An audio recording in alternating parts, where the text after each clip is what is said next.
தஞ்சை பெரிய கோவில் 1000 ஆண்டு கால மர்மங்களும் அமானுஷ்ய உண்மைகளும். அனைவருக்கும் வணக்கம். எல்லாரும் எப்படி இருக்கீங்க? நல்லா இருக்கீங்களா? நான் ரொம்ப நல்லா இருக்கேன். இந்த பதிவு மூலமாக உங்களை சந்திக்கிறதுல எனக்கு ரொம்ப சந்தோஷமாக இருக்கிறது. கிபி 1010 ஒரு பேரரசன் தன் கனவை கல்லில் வடித்தான். 1000 ஆண்டுகள் கடந்து விட்டன. எத்தனையோ போர்கள், நிலநடுக்கங்கள், இயற்கை சீற்றங்கள். ஆனால் இந்த பிரம்மாண்டம் மட்டும் அசையாமல் அப்படியே நிற்கிறது. ஏன்? வெறும் கற்களால் கட்டப்பட்ட ஒரு கட்டிடம் இவ்வளவு காலம் உறுதியாக இருக்க முடியுமா? அல்லது இதன் பின்னணியில் நாம் அறியாத ஏதோ ஒரு ரகசியம் ஒளிந்திருக்கிறதா? உலகையே வியக்க வைக்கும் ராஜராஜ சோழனின் தஞ்சை பெரிய கோவில் மர்மங்களுள் இன்று நாம் நுழையப் போகிறோம். கட்டிடக்கலை மர்மம். இந்த கோவிலின் உச்சியில் இருக்கும் விமானம் 216 அடி உயரம் கொண்டது. இதன் உச்சியில் இருக்கும் கும்பம் மட்டும் சுமார் 80 டன் எடை கொண்டது. ஒரு கேள்வி இருக்கிறது. 1000 ஆண்டுகளுக்கு முன்பு கிரேன் வசதிகள் இல்லாத காலத்தில் 80 டன் எடையுள்ள ஒற்றை கல்லை 216 அடி உயரத்திற்கு எப்படி கொண்டு சென்றார்கள்? சில மர்மங்கள் இருக்கிறது. சாரா பள்ளம் என்ற பெயரில் 6 கிலோமீட்டர் தூரத்திற்கு சாய்வு தளம் அமைக்கப்பட்டதாக கூறப்பட்டாலும் அது சாத்தியமா என்ற விவாதம் இன்றும் தொடர்கிறது. நிழல் மர்மம். நண்பகலில் கோவிலின் நிழல் கீழே விழாது என்று ஒரு கதை உண்டு. ஆனால் இதன் அறிவியல் நுணுக்கம் என்னவென்றால், நிழல் தன் மீது தானே விழுந்து கொள்ளும்படி இதன் தள அமைப்பு செதுக்கப்பட்டுள்ளது. இது வெறும் கட்டிடக்கலையா அல்லது ஏதேனும் கணக்கீடா? ரகசிய பாதைகளும் புதையல்களும். பெரிய கோவிலுக்கு அடியில் நூற்றுக்கணக்கான ரகசிய பாதைகள் இருப்பதாக நம்பப்படுகிறது. சோழர்கள் தாங்கள் வென்ற நாடுகளிலிருந்து கொண்டு வந்த தங்கமும் நவமணிகளும் இந்த கோவிலின் பாதாள அறைகளில் மறைத்து வைக்கப்பட்டிருப்பதாக கூறப்படுகிறது. இந்த சுரங்க பாதைகள் ராஜராஜ சோழனின் அரண்மனைக்கு மற்ற முக்கிய இடங்களுக்கும் இணைக்கப்பட்டிருந்தன. ஆனால் இன்று பல பாதைகள் பாதுகாப்பு காரணங்களுக்காக அடைக்கப்பட்டுள்ளன. இந்த பாதைகளுக்குள் சென்றவர்கள் யாரும் திரும்பியதில்லை என்ற சில அமானுஷ்ய கதைகளும் தஞ்சை மக்களிடையே உலா வருகின்றன. அவை உண்மையா அல்லது அந்நியர்கள் உள்ளே நுழையாமல் இருக்க பரப்பப்பட்ட வதந்திகளா? அமானுஷ்யங்களும் கல்வெட்டுகளும். கோவிலின் கருவறையில் இருக்கும் பிரம்மாண்டமான லிங்கத்தின் அடியில் ஒரு விதமான ஆற்றல் இருப்பதாக சொல்லப்படுகிறது. அங்கு நிலவும் அமைதி ஒரு விதமான அமானுஷ்ய உணர்வை தரும். 1000 ஆண்டுகளுக்கு முந்தைய இயற்கை வண்ணங்களால் தீட்டப்பட்ட ஓவியங்கள் இன்றும் அழியாமல் இருப்பது எப்படி? கோவிலின் ஒரு பகுதியில் ஐரோப்பியர் போன்ற தோற்றம் கொண்ட ஒரு தலை செதுக்கப்பட்டுள்ளது. 11ஆம் நூற்றாண்டில் ஐரோப்பியர்கள் இந்தியாவிற்கு வருவதற்கு முன்பே இது எப்படி செதுக்கப்பட்டது? இது கால பயணமா அல்லது வெறும் தற்செயலா? வாஸ்து புருஷன் மற்றும் புவி ஈர்ப்பு விசை. இந்த பிரம்மாண்டமான கோபுரம் எவ்விதமான பிணைப்பு கலவையும் இல்லாம கட்டப்பட்டது என்பது உங்களுக்கு தெரியுமா? ஆம், இது ஒரு இன்டர்லாக்கிங் மெத்தட் எனப்படும் குமிழ் மற்றும் பள்ளம் முறையில் செதுக்கப்பட்டுள்ளது. வெறும் கற்களை ஒன்றன் மேல் ஒன்று அடுக்கி புவியீர்ப்பு விசையை மட்டுமே பயன்படுத்தி 216 அடி உயரத்தை நிலைநிறுத்தியுள்ளனர். பல முறை நிலநடுக்கங்கள் ஏற்பட்ட போதும் சுற்றியுள்ள கட்டிடங்கள் சேதமடைந்தன. ஆனால் இந்த மர்மமான கோபுரம் 1 மில்லிமீட்டர் கூட நகரவில்லை. இது வெறும் கட்டிடக்கலையா அல்லது கோவிலின் அடியில் புதைக்கப்பட்டுள்ள ஏதோ ஒரு விசித்திரமான ஆற்றல் மையமா? 2ஆம் ராஜராஜன் மற்றும் பாழடைந்த மண்டபங்கள். கோவிலின் உட்பிரகாரத்தில் இன்றும் சில பகுதிகள் மர்மமான முறையில் பூட்டப்பட்டுள்ளன.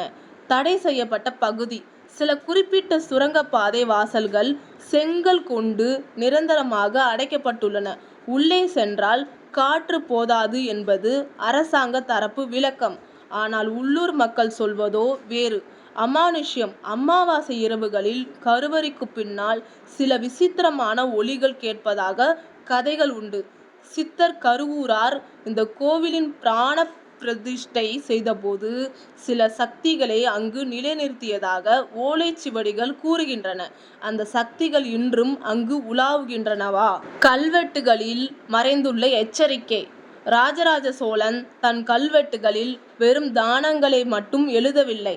இந்த கோவிலுக்கு தீங்கு நினைப்பவன் கங்கை கரையில் அப்பசுவை கொன்ற பாவத்திற்கு ஆளாவான் என்ற கடுமையான எச்சரிக்கைகள் பல இடங்களில் உள்ளன. கோவிலின் ரகசியங்களை கண்டறிய முயன்ற பல ஆய்வாளர்கள் தங்கள் குறிப்புகளை முழுமையாக்க முடியாமலேயே போனது ஒரு தற்செயலா, அல்லது சோழர்களின் ஆன்மா இன்றும் தன் பொக்கிஷங்களை பாதுகாத்து வருகிறதா?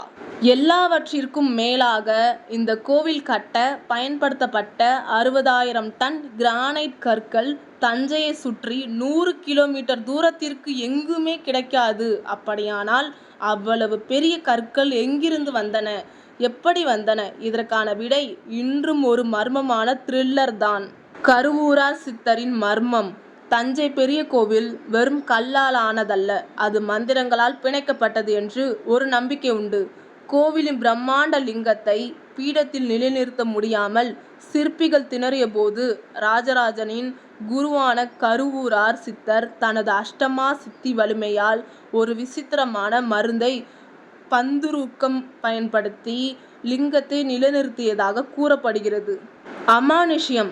இன்றும் கோவிலின் ஒரு குறிப்பிட்ட பகுதியில் சித்தர்களின் நடமாட்டம் இருப்பதாக சொல்லப்படுகிறது. நீங்கள் அதிர்ஷ்டசாலியாக இருந்தால் அதிகாலை வேளையில் அங்கு ஒரு விசித்திரமான மூலிகை வாசனையை உணர முடியும்.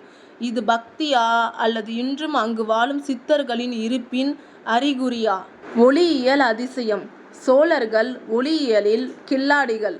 கோவிலின் குறிப்பிட்ட சில இடங்களில் நின்று நீங்கள் மெல்லிய குரலில் பேசினால் அது நீண்ட தூரத்தில் இருப்பவர்களுக்கு தெளிவாக கேட்கும். இது ஒற்றர்கள் மற்றும் இரகசிய தகவலை பரிமாற பயன்படுத்தப்பட்ட ஒரு தொழில்நுட்பம்.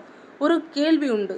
நவீன மைக்ரோஃபோன்கள் இல்லாத காலத்தில் ஒரு பேரரசன் தனது இரகசியங்களை எப்படி பாதுகாத்தான் என்பதற்கு இந்த தூண்களே சாட்சி.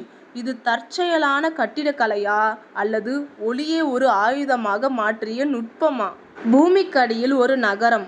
ஒரு த்ரில்லர் கதையின் உச்சகட்டமாக தஞ்சை பெரிய கோவிலுக்கு அடியில் ஒரு முழு நகரமே புதைந்து கிடப்பதாக சில தொல்பொருள் ஆய்வாளர்கள் சந்தேகிக்கின்றனர்.